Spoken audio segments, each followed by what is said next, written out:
जय जिनेन्द्र। हम सुन रहे हैं संत शिरोमणि आचार्य श्री विद्यासागर मुनिराज जी का पूरा जीवन चरित्र कथा रूप से उस श्रृंखला की अगली कड़ी। तो चलिए श्रोताओं, शुरुआत करते हैं मंगलाचरण से। कुंद कुंद के समय सार का सार हमें जो बता रहे, कुंद कुंद के समय सार का सार हमें जो बता रहे, समंत भद्र सम डंका भी जो द्वार द्वार पर बजा रहे। भोले भोले अनाथ जन के जो है चलते फिरते धाम, भोले भोले अनाथ जन के जो है चलते फिरते धाम, ऐसे विद्या महासंत को मेरा बारंबार प्रणाम, ऐसे विद्यासागर महासंत को मेरा बारंबार प्रणाम। बोलिए पंच परमेष्ठी भगवान की जय जय जय। आचार्य श्री विद्यासागर मुनिराज जी की जय जय जय। तो चलिए श्रोताओं, शुरुआत करते हैं। हमने अब तक सुना आचार्य श्री जी का साहित्य सृजन। यह सब सुनकर बहुत ही अचरज लग रहा है ना, कि इतना लेखन, इतना सृजन उनके हाथों से कब किया। क्योंकि मुनि धर्म का पालन, आवश्यक क्रियाएं, विहार, आहार, इन सबको यथा योग्य काल देकर यह करना हमें आश्चर्य सा लगता है। इसका अर्थ यही निकलता है कि यह क्रियाएं करते हुए भी मुनिराजों का, आचार्य श्री जी का चिंतन मनन शुरू ही रहता है। व्यवहार में वो ज़्यादा ध्यान नहीं देते, तब ही इतना विपुल सृजन साहित्य लेखन हो सकता है। आचार्य, मालूम है आपको, आचार्य श्री जी के 2000 से भी ज़्यादा प्रवचन हो चुके, जो पूर्णतया आगम युक्त होते थे, जिनमें नीतियाँ, मुहावरे, सूक्तियाँ होती थी। इनमें से अनेक प्रवचन पत्र पत्रिकाओं में प्रकाशित हो चुके हैं। आचार्य श्री जी ने इंग्लिश में भी एक किताब लिखी, द लाइफ ऑफ अ योगी। अपने पूरे जीवन का अनुभव उन्होंने इस किताब में लिखा है। आज इस कड़ी में हम आचार्य श्री जी द्वारा लिखित एक अलग ही रचना सुनने वाले हैं। हाँ, ध्यान में आया? हाइकू, बराबर। सुनो सुनो सुनो सुनो विद्यासागर जी की रचना, अरे सुनो सुनो विद्यासागर जी की रचना, जो कहती है हाइकू, जो कहती है हाइकू काव्य रचना। क्या है ये हाइकू? हाइकू क्या है? तो एक अलंकृत जापानी काव्य शैली है। क्या होता है इसमें, कैसे रचना होती है, तो सुनिए। बहुत ही अच्छा लगता है, बहुत ही सुंदर है ये सब। इसमें 3 पंक्तियां सिर्फ होती है। हाइकू में 3 पंक्तियां, काव्य प्रकार है ये। भरा भरा पानों से नहीं होता है, बहुत छोटी सी रचना रहती है, 3 पंक्तियों की रचना। और सुनिए, उसमें कुल 17 अक्षर ही होते हैं। कैसे?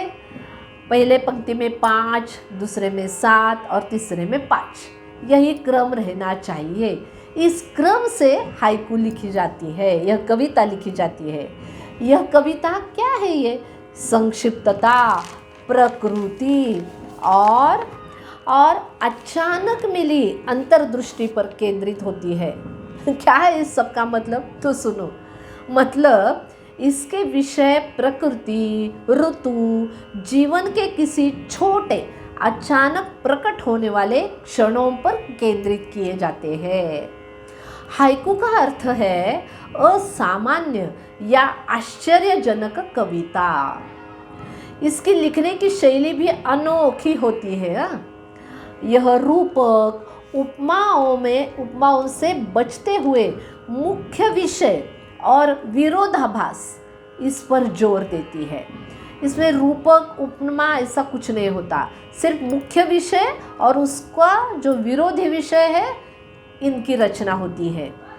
यह काव्य प्रकार सबको बहुत पसंद आता है।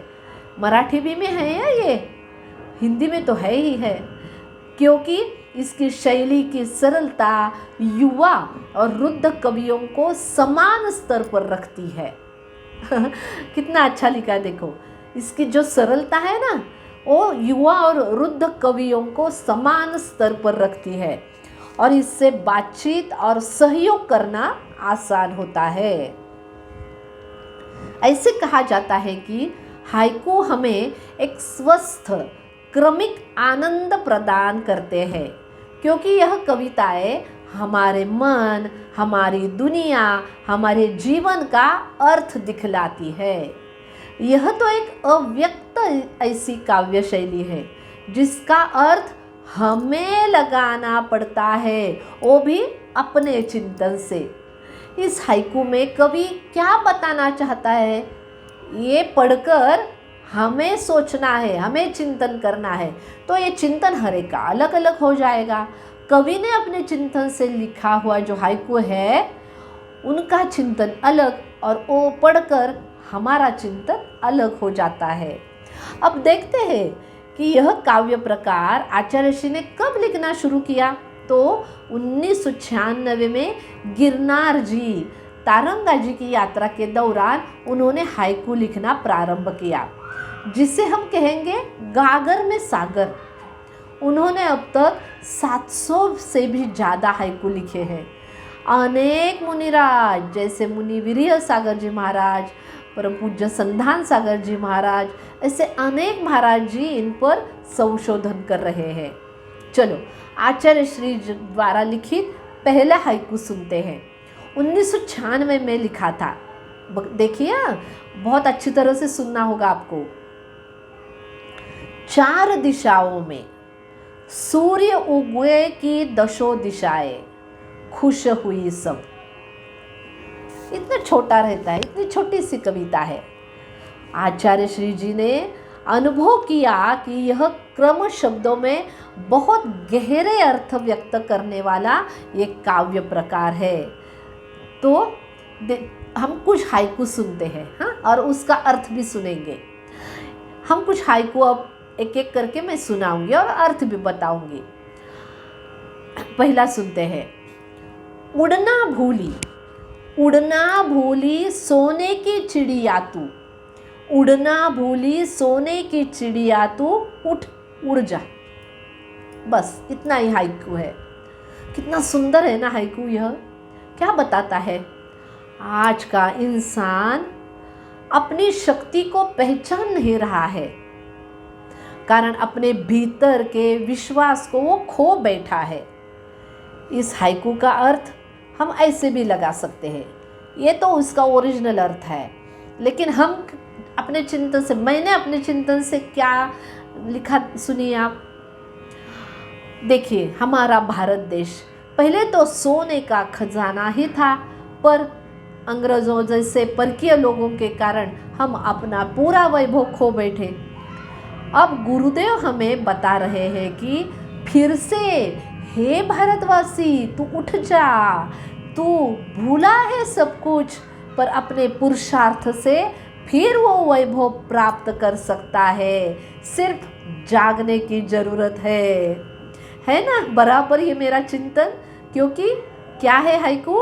उड़ना भूली सोने की चिड़िया तू, उठ उड़ जा। ऐसा हर एक का चिंतन अलग अलग रहेगा, आप भी इस पर चिंतन कर सकते हैं। चलिए दूसरा सुनते हैं। भले दूर हूँ, पहली पंक्ति है, भले दूर हूँ निकट भेज देता, अपनापन। तीसरी पंक्ति है अपनापन, 5 शब्द है ना। भले दूर हूँ निकट भेज देता, अपनापन। इस हाइकू से आचार्य श्री को बताना है कि हथकरघा वस्त्र बुनाई कैसे शुरू हुई।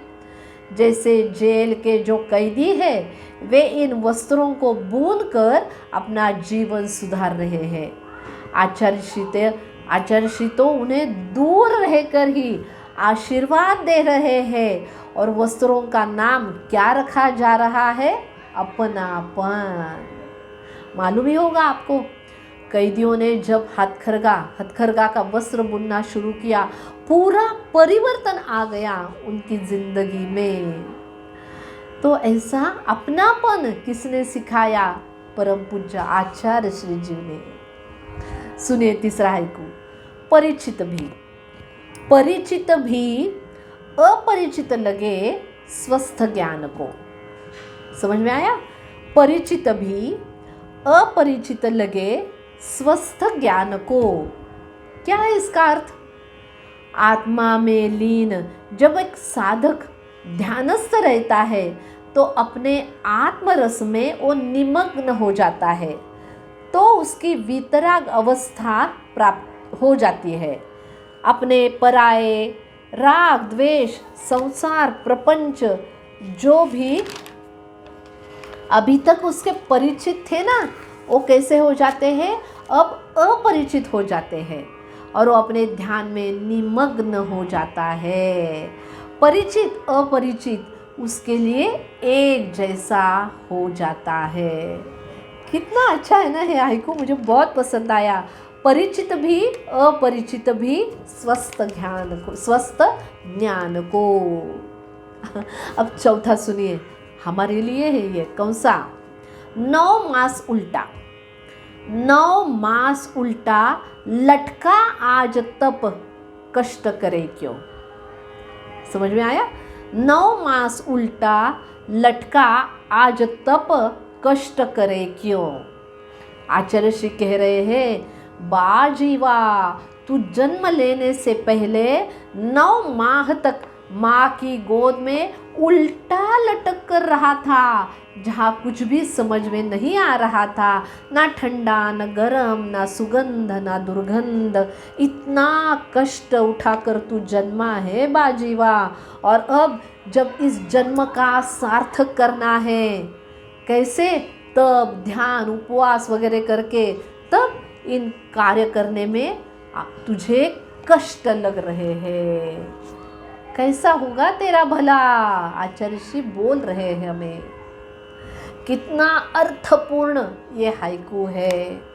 हर एक हाइकू बहुत ही अर्थपूर्ण ही होते हैं। और सुनाना चाहती हूँ, आपको लगेगा अरे ठहर क्यों न रही है, लेकिन इतना मोह ही मुझे हो रहा है। इतने सुंदर सुंदर हाइकू है, उसमें से 4-5 तो अवश्य सुनाऊंगी मैं। तो चलिए आगे का सुनते हैं। पहली पंक्ति है योग प्रयोग, दूसरी है साधन है साध्य तो, और तीसरी है सदुपयोग। क्या हो गया? योग प्रयोग, साधन है साध्य तो, सदुपयोग। इस हाइकू में आचार्य श्री ने 3 शब्दों का उपयोग किया है, योग प्रयोग सदुपयोग। पहले तो योग मिलना कठिन है और मिल गया तो उसका प्रयोग करना कठिन है। प्रयोग तो 2 तरह का होता है, सदुपयोग और दुरुपयोग। वर्तमान में तो दुरुपयोग ही ज़्यादा हो रहा है।